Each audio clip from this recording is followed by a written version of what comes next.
जो प्रभु की शरण में आता है उस पर कृपा वर्षा कभी रुकती नहीं। चैनल को सब्सक्राइब करें ताकि यह कृपा आप पर निरंतर बनी रहे।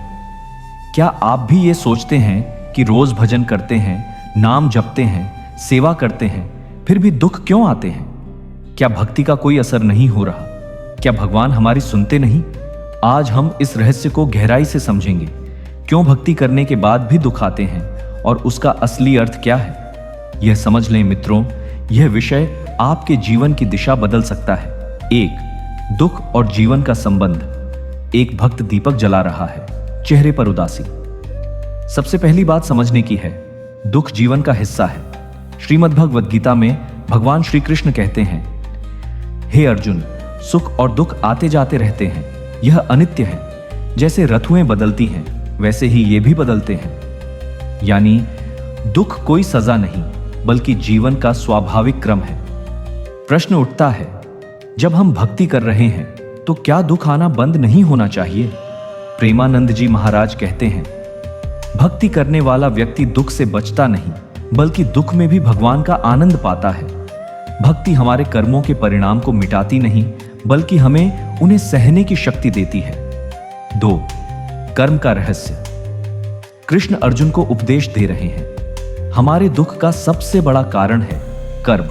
भगवान न्यायकारी हैं, अन्यायी नहीं। हर कर्म का फल मिलता है।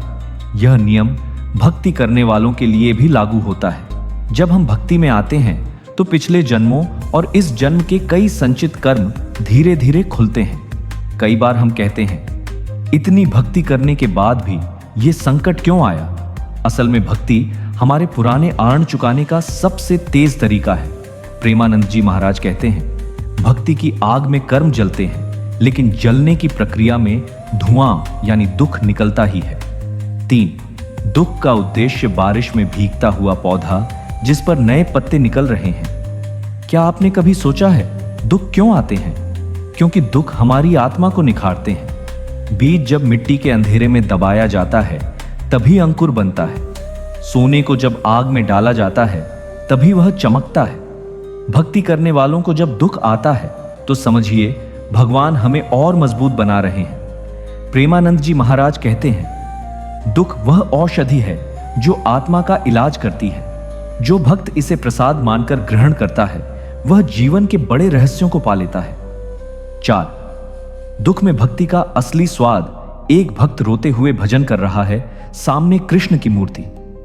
मीराबाई के जीवन को देखिए, उन्हें विष का प्याला दिया गया लेकिन उनके लिए वह अमृत बन गया। क्यों? क्योंकि उनका मन भगवान में डूबा था। भक्ति का असली रंग दुख में ही दिखता है। सुख में तो हर कोई भजन कर सकता है, पर दुख में भजन वही करता है जिसका हृदय सच्चे प्रेम से भरा हो। प्रेमानंद जी कहते हैं, दुख में किया गया एक नाम स्मरण 1000 सुख के समय के नाम स्मरण से बड़ा है। 5. हमारी अपेक्षाएं। 2 रास्ते, एक आसान, एक कठिन। व्यक्ति कठिन रास्ता चुन रहा है। हम अक्सर भगवान से यह उम्मीद रखते हैं कि भक्ति करते ही दुख खत्म हो जाएंगे। लेकिन क्या माता पिता हमेशा बच्चों को हर समस्या से बचाते हैं? नहीं, कई बार वे कठिनाइयां आने देते हैं ताकि बच्चा मजबूत बने। भगवान भी वैसे ही हैं। भक्ति करने के बाद दुख का मतलब है भगवान हमें अगले स्तर के लिए तैयार कर रहे हैं। वे हमें वह ताकत दे रहे हैं जो बड़े लक्ष्य को पाने के लिए जरूरी है। 6. दुख से भागे नहीं, सीखें। भक्त भजन कर रहा है, चारों ओर दीपक की रोशनी। दुख से घबराना नहीं है। दुख में हमें करना क्या चाहिए? 1. स्मरण करें, हर दुख भगवान की योजना है। 2. भजन करें, दुख में किया गया भजन 100 गुना फल देता है। 3. सेवा करें, दूसरों के दुख दूर करेंगे तो अपना दुख हल्का होगा। 4. धैर्य रखें, समय बदलता है, दुख स्थायी नहीं है। प्रेमानंद जी कहते हैं, भक्ति में धैर्य वह चाबी है जो दुख के ताले को खोलती है। 7. उदाहरण और प्रेरणा। संत तुलसीदास राम नाम जप रहे हैं। इतिहास गवाह है, सभी संतों ने दुख देखे हैं। तुलसीदास जी ने राम नाम जपते हुए कितनी कठिनाइयां सही। मीराबाई को विष मिला, पांडवों को वनवास मिला, लेकिन ये दुख उन्हें तोड़ नहीं पाए बल्कि और महान बना गए, क्योंकि इनका ध्यान दुख पर नहीं भगवान पर था। मंदिर के शिखर पर सूर्य की पहली किरण। तो मित्रों, यदि आप भक्ति कर रहे हैं और फिर भी दुख आ रहा है तो निराश न हो।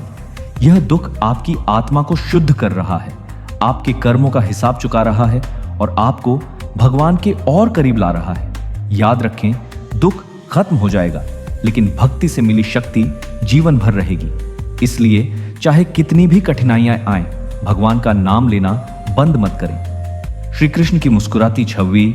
टेक्स्ट: भक्ति ही सबसे बड़ी शक्ति है। अगर यह संदेश आपके दिल को छू गया हो तो इसे दूसरों तक पहुंचाएं। चैनल को सब्सक्राइब करें ताकि प्रेमानंद जी महाराज के ऐसे ही प्रेरक विचार आप तक रोज पहुंचते रहें।